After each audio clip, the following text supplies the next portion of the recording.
আরে কি হলো কি? ঘরে কি কারোর কোনো কথা কানে যায় না? সকাল থেকে চিল্লে যাচ্ছি খাবারের জন্য, কারোর কোনো পাত্তা দেওয়ার নামগন্ধই নেই। খাবার কি উড়ে উড়ে চলে আসবে নাকি গো? হ্যাঁ, বানাতে তো ঘরে জোগাড়পত্র লাগে। ঘরে কি কিছু আছে যে তোমায় খেতে দেব? দূর, আর ভালো লাগে না। এই ঘরে কোনো দিনই কিছু থাকে না। যখনই শোনো এটা নেই সেটা নেই, ভালো লাগে না। ভালো লাগবে কেন? কাজ করতে বললে যে তোমার যত আলসেমি ঘিরে আসে। সারাদিন তো ঠয় ঘরে বসে থাকো।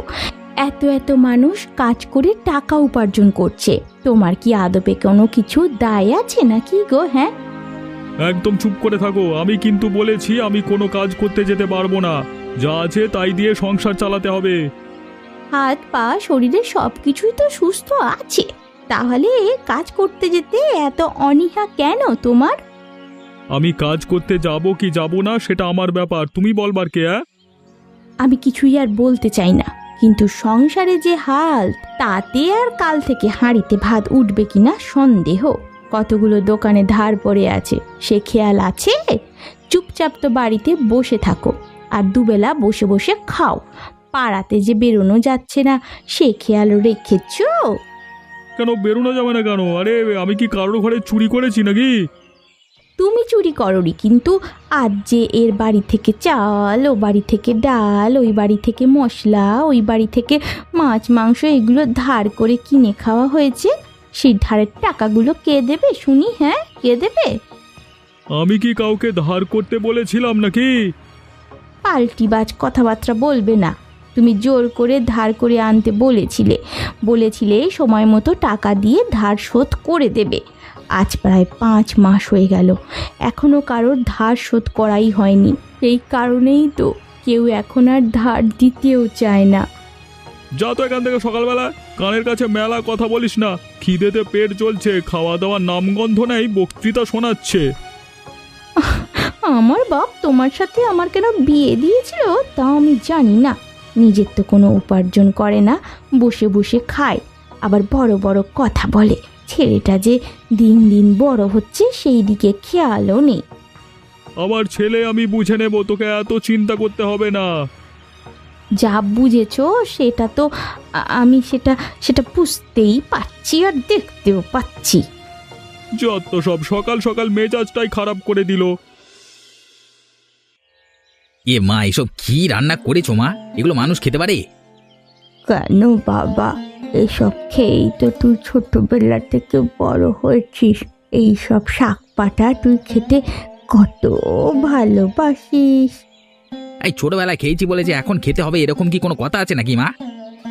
তাহলে তুই কি কি খেতে চাস বল, আমি তাই কাল থেকে রান্না করে রাখবো।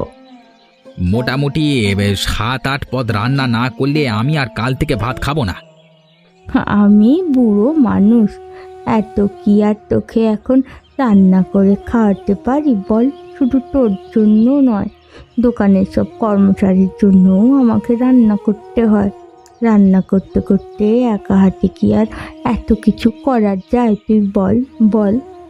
তুমি এত কামচোর কেন মা? এই কটা রান্না করতে তোমাকে তোমার এত কষ্ট কিসের? আমাকে এভাবে বললি বাবা? আর কিভাবে বলবো মা? তোমার বৌমা ঠিকই বলে, তুমি আসলে সংসারে কোনো কাজই করতে যাও না। তাহলে বৌমাকে বাপের বাড়ি থেকে আন না বাবা, তাহলে দুজনে কাজ করতে সুবিধা হবে। এই আমার বউকে খাটাখাটনি করাটাই তোমার কাজ। জানোই তো কত বড় লোক বাড়ির মেয়ে, কত আদরে বড় হয়েছে, এখানে এসে তোমার রান্না করবে? আমার দিকটাও তো তোকে ভাবতে হবে বল বাবা। আমি তো তোর মা, কত কষ্ট করে কোলে পিঠে করে তোকে মানুষ করেছি। এই বয়সে যদি তুই আমার সঙ্গে এমন ব্যবহার করিস বাবা, তাহলে আমি কোথায় যাব? দেখো মা, আমার সংসারে থাকতে হলে কাজ করে খেতে হবে। চুপ করে বসে খাও, আমি একদম সহ্য করতে পারছি না। তুমি যদি পারো তো করো, নাহলে বাড়ি থেকে বের হয়ে যাও, আমার কোনো অসুবিধা নেই। ওই দুবেলা দুটো শুকনো আটপোড়া রুটি, তার জন্য এত এত কথা শোনাবি? এই ভিটে বাড়ি আমার, আমার শ্বশুরের, তোর না যে তোর কথাতে আমি আমি বাইরে বেরিয়ে যাব। এই খাবার সময় যত সব উটকো ঝামেলা, তুমি গেল, তোমার খাওয়া আমি বাইরে কোথাও হোটেলে খেয়ে নেবো যত সব। খাওয়ার ছেড়ে যাসনি বাবা, শোন বাবা শোন, খাওয়ার ছেড়ে যাসনি। খাওয়ার যে খাবো সে কি আর জো আছে? তোমার মতো মা যদি কারো থাকে তবে তার খাওয়া মাথায় উঠে যাবে যত সব।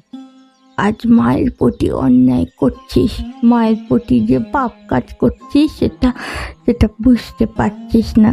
একদিন সত্যি তুই বুঝতে পারবি কে তোর আসল মানুষ। কি রে, খেলে এসে আমার কোলে মাথা দিয়ে শুয়ে পড়লি যে? শরীর ভালো লাগছে না বুঝি? না মা, তোমার কোলে মাথা দিয়ে ঘুমাতে ইচ্ছে করছিল তো, তাই তো তাড়াতাড়ি খেলে বাড়ি চলে এলাম। এই তোর তাড়াতাড়ি বাড়ি আসা? সন্ধে হয়ে গেছে, এই মাত্র ফিরলি আর বলছিস তাড়াতাড়ি এসেছিস। মায়ের সঙ্গে চালাকি হচ্ছে? ও মা, আমার মাথায় হাত বুলিয়ে দাও না মা। দিচ্ছি। আমার মনে হচ্ছে যে আজকে আমার বাবুটার মন খারাপ। কি হয়েছে রে? জানো মা, পাশের গ্রামের মেলা হচ্ছে, কত দোকানপত্র বসেছে, কত লোকজন যাচ্ছে। হ্যাঁ জানি তো, আমাদের পাশের বাড়িতে কাকা কাকি গিয়েছিল। আজকে আমার বন্ধুরাও প্রত্যেকে তাদের বাবা মায়ের সঙ্গে যাবে মা। ওরা কত কিছু কিনবে বলেছে। বল কিনবে, জিলিপি খাবে, আলু কাবলি খাবে। আমরা কেন যাই না মা? বাবা, আমাদের তো এখন টাকা পয়সা নেই, টাকা পয়সা হলেই আমরা যাব। কেমন? তুমি তো প্রত্যেকবার এই একই কথাই বলো মা। কোনো বাড়ি তো আমরা যাই না। আমার কি কখনো মেলা যাওয়া হবে না? নিশ্চয়ই হবে, একদিন আমি আর তুই নিশ্চয়ই মেলা দেখতে যাব। আমাকে বল কিনে দেবে তো মা? সাথে কিন্তু আলু কাবলি, ফুচকা, আইসক্রিম সব খাওয়াতে হবে। হ্যাঁ রে বাবা, হ্যাঁ খাওয়াবো। এখন অনেক দিন ওই মেলা থাকবে, আমরা নিশ্চয়ই যাব। কি মজা, আমিও মেলা দেখতে যাব। যাবি রে বাবা, যাবি। তোর খুশির জন্য আমি সব কিছু করতে পারি। তোকে মেলা দেখানোর ব্যবস্থা আমি করব। এখন রান্নাঘরে যাব। আর আর তুই এখন খেলা কর এখানে। কয়েকটা শাক পাতা কুড়িয়ে আনছি, তাই সেদ্ধ করে রাত্রেবেলা খেতে দেব। আবার ওই শাক পাতা মা? বাবা, এর থেকে বেশি আমার কাছে কোনো উপায় নেই রে বাবা। এটা খেয়ে নে, পরে ভালো কিছু ব্যবস্থা করব। ঠিক আছে মা।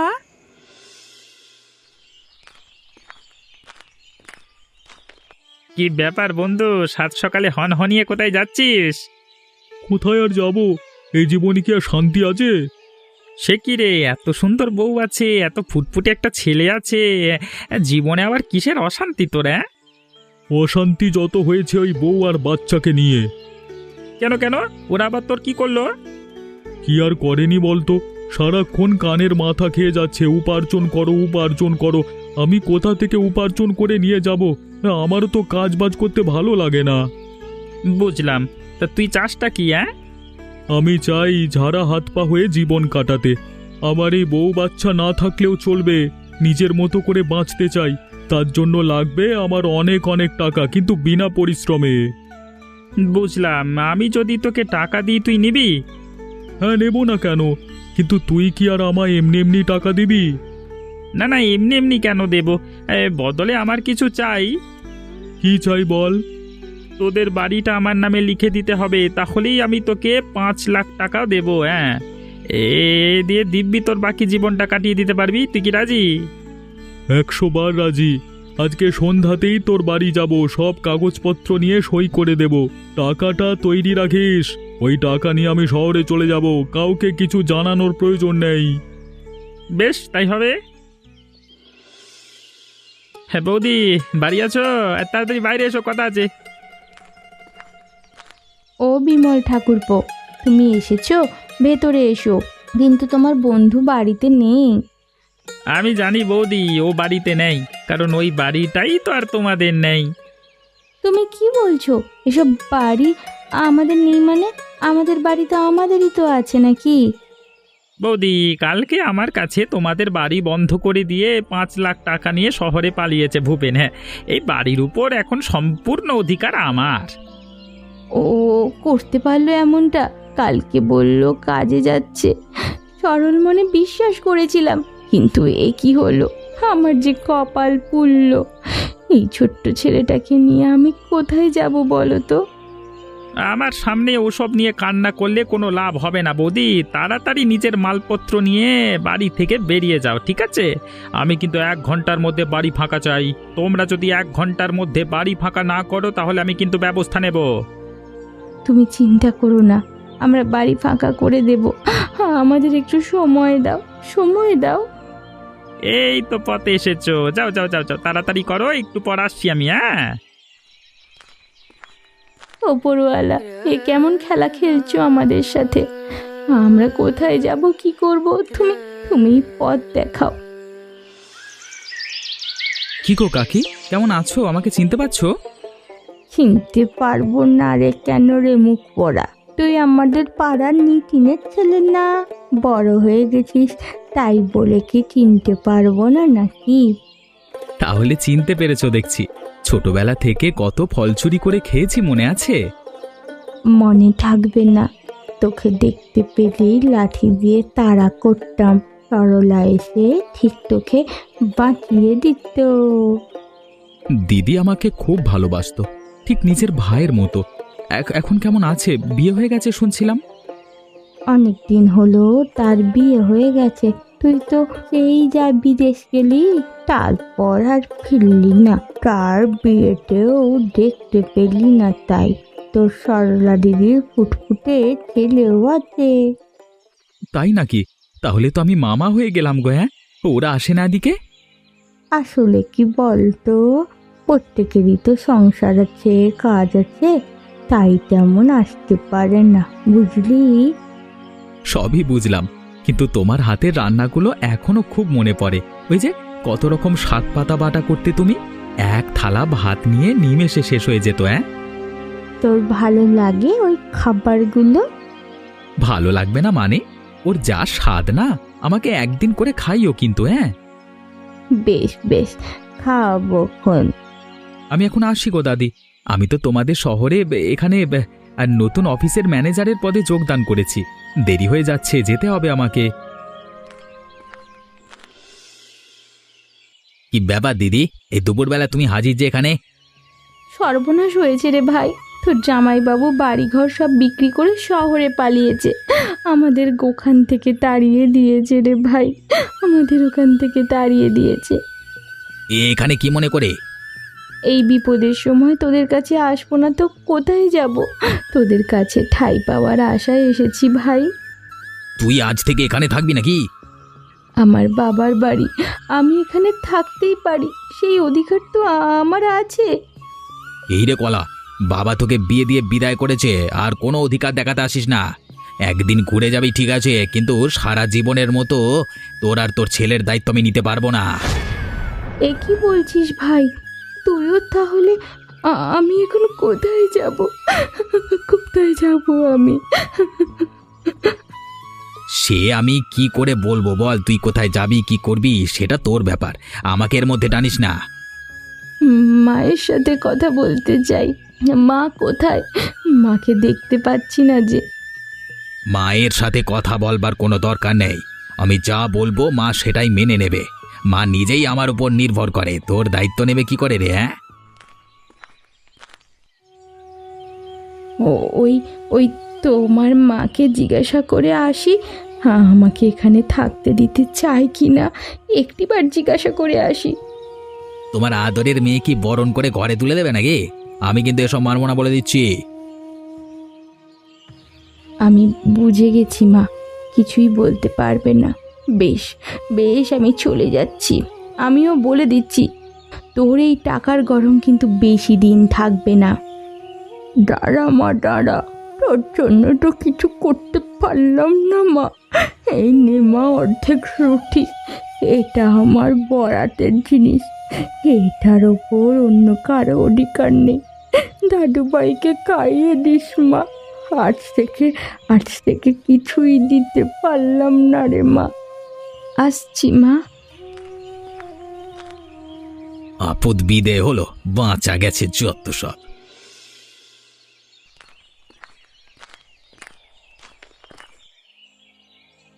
এবার সরলা দিদি না?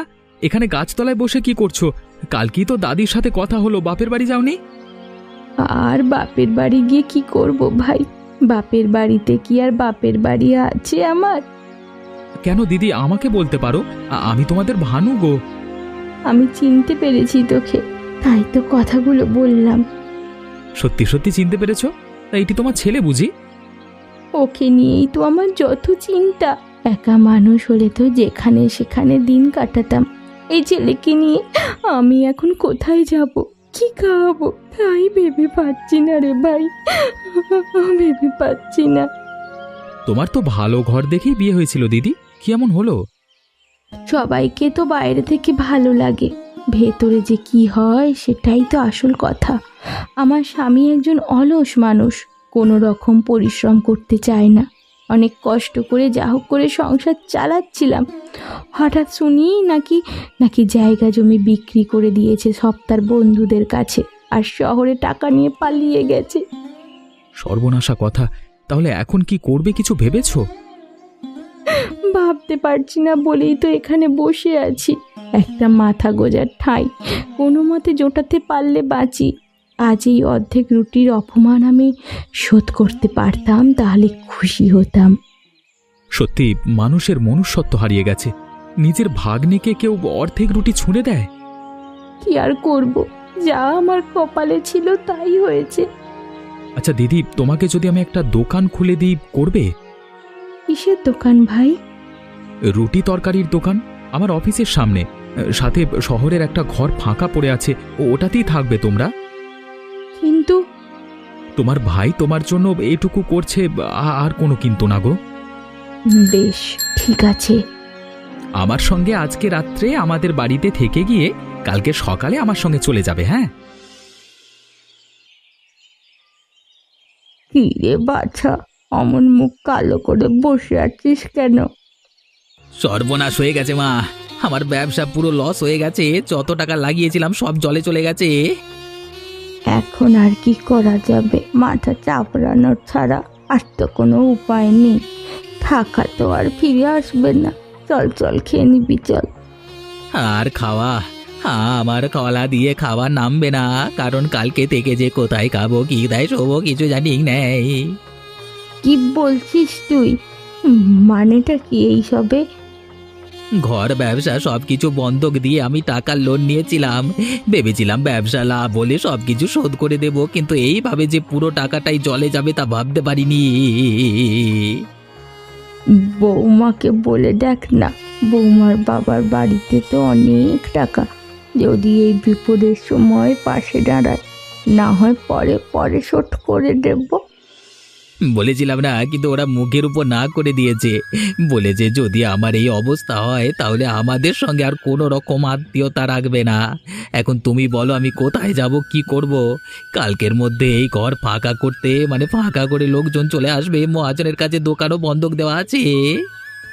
দেখলি তো বাছা, বিপদের সময় আপন মানুষ ছাড়া কেউ পাশে দাঁড়ায় না, আর তুই সেই আপন মানুষদেরই একদিন আঘাত দিয়েছিস। আমার ভুল হয়ে গেছে মা, বুঝতে পেরেছি। তাহলে বোন যেখানে গিয়েছে আমরাও সেখানেই যাই। আমাদের বলে কিছু রইল না গো, দেখি যদি কোনো উপায় খুঁজে পাওয়া যায়।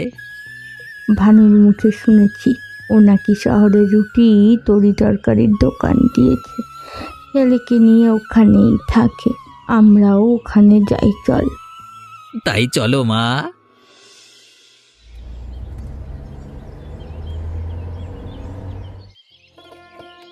তুমি তো একদম ফাটিয়ে দিয়েছো সরলা দিদি। অফিসে সবার মুখে তো তোমার তরকারির মানে গুণগান গো। হ্যাঁ, সবার কাছে একদম বিখ্যাত হয়ে গেছো তুমি। তাই নাকি? তাই তো, সবাই বাড়ি থেকে টিফিন আনাই বন্ধ করে দিয়েছে। এত কম দামে এত ভালো খাবার যদি কেউ পায়, তাহলে কি আর বাড়ি থেকে খাবার বই আনবে? সবই তোমার কৃপা, না হলে কি আর আমি এত দূরে আসতে পারতাম? এভাবে বলো না দিদি, আমার লজ্জা লাগে। আমার নিজের দিদি থাকলে কি আমি এটুকু করতাম না? সবাই তো তা করে না রে। ও রনি বাবু, এদিকে এদিকে এদিকে এসো, তোমার সঙ্গে আমার কথা আছে। কি কথা বলবে মামু? শুধু কি মায়ের কাছাকাছি থাকলেই হবে?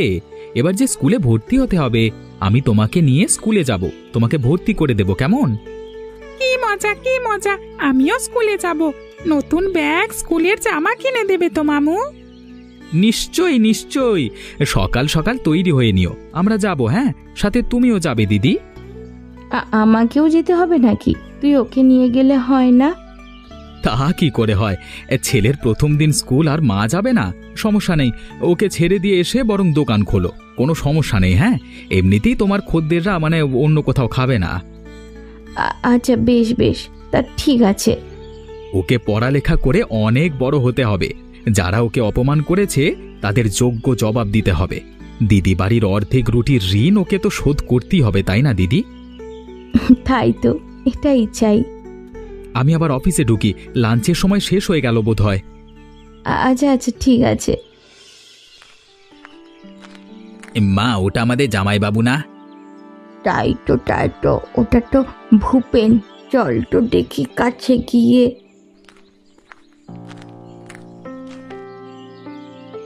তুমি ভূপেন দানা, এখানে কি করছো কি? ও তোমরা, বসে বসে নিজের পাপের প্রায়শ্চিত্ত করছি। তোমরা এখানে এরকম অবস্থায় কেন? আমরাও পাপের প্রায়শ্চিত্ত করছি জামাইবাবু। মানে? তুমি চলে আসবার পর দিদি আমাদের বাড়িতে গিয়েছিল। আমি দিদিকে আর তার ছেলেকে আশ্রয় না দিয়ে তাড়িয়ে দিয়েছিলাম। আমি এত নীচ মানুষ ছিলাম যে নিজের দিদি ছেলেকে অর্ধেক রুটি খেতে দিয়েছিলাম। তাই এ অভিশাপ লেগেছে আমার। তোমার তো এত বড় ব্যবসা, বাড়ি গাড়ি সব ছিল। সবই দেনার দায়ে, কিন্তু তুমিও নাকি অনেক টাকা নিয়েছো তোমার বন্ধুর কাছ থেকে, বাড়ি বিক্রি করে। তোমারই বা এই হাল কি করে হলো? বেশি লোভ করতে গিয়েছিলাম, জুয়া খেলে সবই হারিয়েছি। এখানে বসেই ভিক্ষে করি, মানুষজন যা দেয় তাই দিয়ে যা হোক করে বেঁচে আছি। এভাবে বাঁচতে পারবে না জামাইবাবু, চলো দিদির কাছে যাই। তোমার দিদি কোথায় তা তো আমি জানি না। আমার পাড়ার ভানুর অফিসের সামনে দোকান দেয়। আরো আগে যেতাম, আসলে ওখানে অনেক ঝামেলা ছিল, তাই মিটিয়ে আস্তে আস্তে দেরি হলো। আর দেরি করা যাবে না, আমার দিদির কাছে ক্ষমা চাওয়া পর্যন্ত নিস্তার নেই। আমারও যে ক্ষমা চাওয়ার আছে। চলো চলো তার কাছেই যাই, এ আমাদের সবার শান্তি হলো। তাই চলো। ও মা, ওই দেখো বাবার মামা এসেছে। এখন খুব ভিড়ের সময়, বাবা আমার সাথে এরকম ভাবে রসিকতা করিস না বাবা, আমাকে কাজ করতে দে। না না মা, সত্যি বলছি, তুমি একবার চেয়ে দেখো না সামনে। সত্যিই তো, তো মাও আসছে দেখছি। আমাকে ক্ষমা করে দাও, আমরা অনেক ভুল করেছি। তোমার ভুলের কোনো ক্ষমা হয় না। তুমি আমাদেরকে যেভাবে ছেড়ে এসেছিলে, আমরা না খেতে পেয়ে মরেই যেতাম। ভাগ্যিস ভানুটা ছিল, না হলে আজ যে কোথায় যেতাম আমরা নিজেরা তাও জানি না। আমাকে ক্ষমা করে দে দিদি, বুঝতে পেরেছি মানুষকে অপমান করলে, ছোট করলে কার কি অবস্থা হয়। তোমরা আমার কাছে কেন এসেছো তা আমি জানতে পারি? আমি তো তোমাদের কাছ থেকে কোনো কিছু চাইনি। আমি আমার ছেলেকে নিয়ে এখানে বেশ ভালো আছি। আমিও তোমাদের সঙ্গে থাকতে চাই। আজকে থেকে আর আমি বলবো না, কাজ করব না। আমি তোমাদের সঙ্গে কাঁধে কাঁধ মিলিয়ে কাজ করতে চাই। বেশ, তোমরা যখন চাইছো, তোমাদেরকে তো একটা সুযোগ অবশ্যই দেব আমি, কিন্তু কোনো রকম ভুল আর করো না। ক্ষমা করে দে মা, চোখের সামনে তোর অপমান দেখো আমি চুপ ছিলাম, কিছু করতে পারিনি। যেখানে আমার দাদু ভাইয়ের কপালে মন্ডা মিঠাই জোটার কথা ছিল, সেখানে দাদু ভাইকে দাদির বাড়ির অর্ধেক রুটি দেওয়া হয়েছে। কখনো ভুলবো না, আমি কখনো ভুলতে পারবো না। বাদ দাও মা, বাদ দাও। আজ থেকে সবার রুটির দায়িত্ব যখন আমি নিলাম, তখন ওই অর্ধেক রুটির ঋণ আমার শোধ হয়ে গেল। আজ থেকে আমরা সবাই মিলেমিশে একসাথে কাঁধে কাঁধ রেখে এই রুটি তরকারির ব্যবসা চালাবো। সব সময় তোর পাশে আছি রে দিদি, সব সময় তোর পাশে। আয় রনি, বুকে আয়। অন্যায় করেছি রে তোর সাথে, আজকে থেকে তো সব দায়িত্ব আমার সোনা ছেলে। এমনই মজার মজার কার্টুন দেখতে পেতে আমাদের চ্যানেলটিকে সাবস্ক্রাইব করতে ভুলবেন না। ধন্যবাদ।